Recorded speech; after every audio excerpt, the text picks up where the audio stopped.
it all went wrong.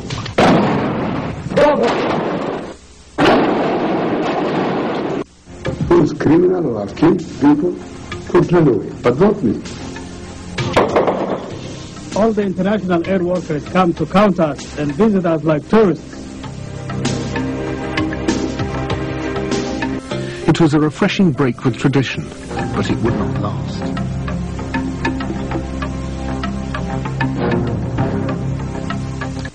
Barre was furious and unleashed the full strength of his forces against the rebels. Mercenaries bombed the rebel cities, as many Somali pilots refused to kill their own people. Artillery barrages finished the job. Atrocities were committed by both sides. These 90 bodies in this mass grave were murdered police and government officials. Both sides deny responsibility. Barre's forces now find themselves in the same position as the British in the 1900s. Barre controlled the towns, while the SNM guerrillas adopted the Mad Mullah's tactics and controlled the bush. In an attempt to restrict the rebel movements, government forces indiscriminately mined areas where nomads congregated, particularly water wells. 5 years on, these mines are still killing and maiming people, despite the efforts of international clearance teams. Well, I think when terrorists come to occupy or fight with the aim of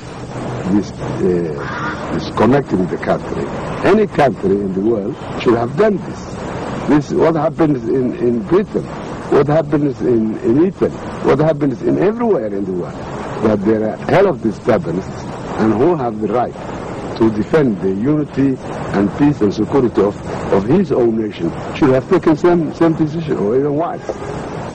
Gave instructions that Hargeisa, the second capital of Somalia, should be bombarded and razed to the ground.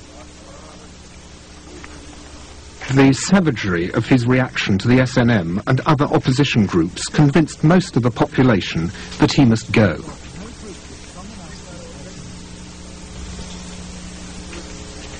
These are our best sheep.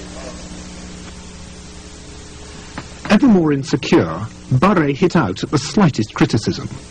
A prime example occurred in September 1990.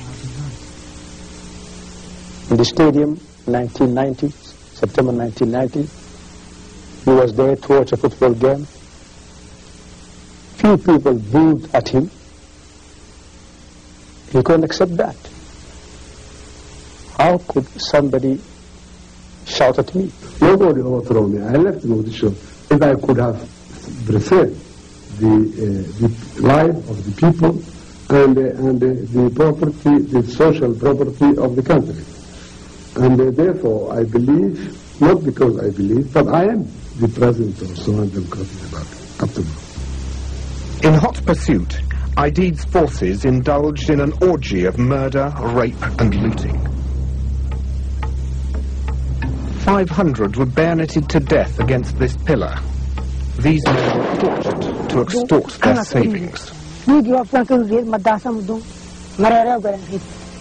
His name is again? His name is Haji Mohamed